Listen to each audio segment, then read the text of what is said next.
Hello everyone. Today we are discuss Toad's summary.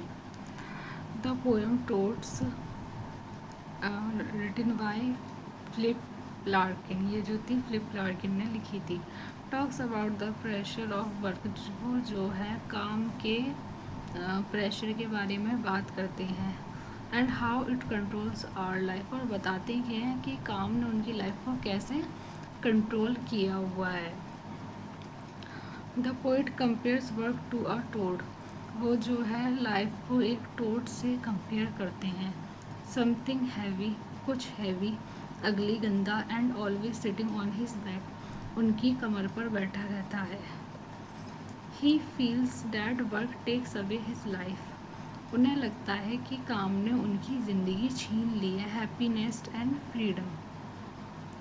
नहीं, he feels, उन्हें feel होता है that work take away his happiness. काम ने उनकी खुशी छीन ली एंड फ्रीडम, और आज़ादी छीन ली है. पर उनका ये बिल्कुल गलत मानना है. वर्क तो लाइफ के लिए ज़रूरी है. हम पढ़ाई भी करते हैं तो सोचते हैं कि हम कुछ करेंगे, आगे जाके कुछ बनेंगे, तो वो भी तो एक जॉब ही है. तो हमें जॉब तो करनी ही पड़ेगी. लार्किन थिंग्स और वंडर्स. वंडर का मतलब भी सोचना होता है. Why people spend most of their life working in office. के लोग अपनी ज़्यादातर ज़िंदगी सिर्फ काम करने में क्यों, ऑफिस में क्यों गुजार देते हैं. Just to earn money. सिर्फ पैसा कमाने के लिए. ये पोइट का मानना है. अगर पैसा नहीं कमाएंगे तो लाइफ कैसे चलेगी.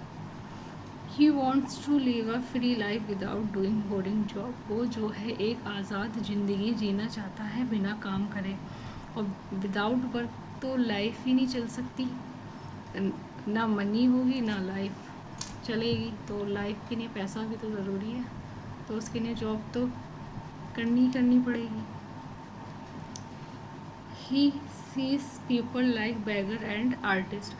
वो जो है लोगों को देखता है जैसे कि भिखारी और आर्टिस्ट. वो डोंट डू रेगुलर जॉब्स. जो कि नियंत्रण काम नहीं करते हैं. And he wishes to be like them. और वो उनकी तरह बनना चाहता है. मतलब पोइट को काम करना बिल्कुल भी पसंद नहीं है. वो भिखारी जैसा बनना चाहता है. बट लास्ट में ऐसा कुछ नहीं है. लास्ट में माइंड चेंज हो जाता है पोइट का. But later he realize. बाद में रियलाइज़ होता है that even those people have problems in life. कि उन लोगों की लाइफ में भी प्रॉब्लम होती हैं. He also understand that it's not just the job that keep him trapped. He also understand. वो समझ जाते हैं that it's not just the job. कि वो जॉब नहीं है जिसने उन्हें पकड़ कर रखा हुआ है. खाली जॉब भी थोड़ी ना होती है जिसकी वजह से हम फंस जाते हैं. और भी तो काम होते हैं, घर की भी जिम्मेदारियाँ होती हैं, और भी बातें होती हैं जिसकी वजह से माइंड परेशान होता है. इसका मतलब ये नहीं है कि सिर्फ जॉब की वजह से ही इंसान परेशान है. जॉब को लेके भी होता है कभी कभी, बट घर की प्रॉब्लम्स भी होती हैं. चलो हम इसे आगे करते हैं. It is something inside him his arm fear. ये कुछ उसके डर की वजह से है. रिस्पॉन्सिबिलिटी. देखो आगे ना मेरी बात. रिस्पॉन्सिबिलिटी, कोई जिम्मेदारियाँ, एंड डिज़ायर फॉर सेफ्टी. और सेफ रहने की इच्छा. She that stop him for living freely. वो जो है शी स्टॉप्स, वो जो रोक देता है फ्रॉम लिविंग फ्रीली के. अब वो अपने आप को आज़ाद नहीं रखना चाहता. This inner fear is also like a toad. उसके अंदर एक छुपा हुआ टोड है, डर है, जिसको टोड उसने बताया है. So in the end, last में, द पोइट सेज, पोइट कहते हैं that we all carry a toad inside us. के हम सबके अंदर एक टोड है जिसे हम अपने साथ लिए रहते हैं. इट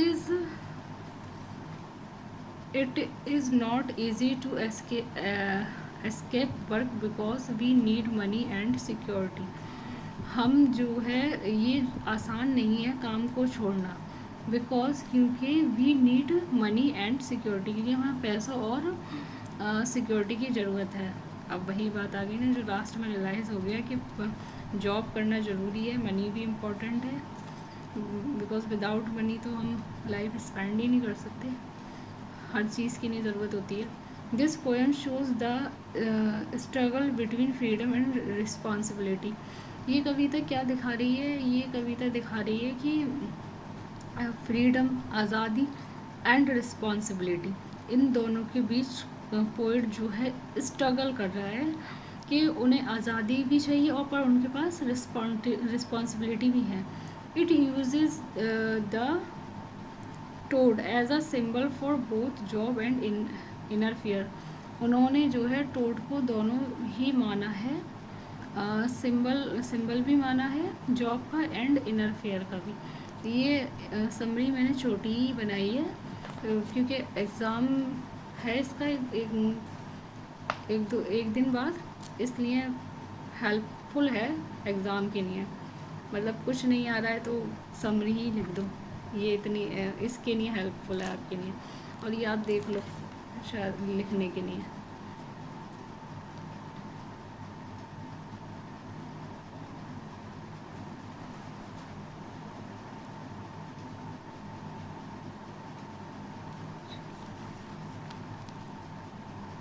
राइटिंग मेरी इतनी अच्छी नहीं है बट आपको समझ में आ जाएगी।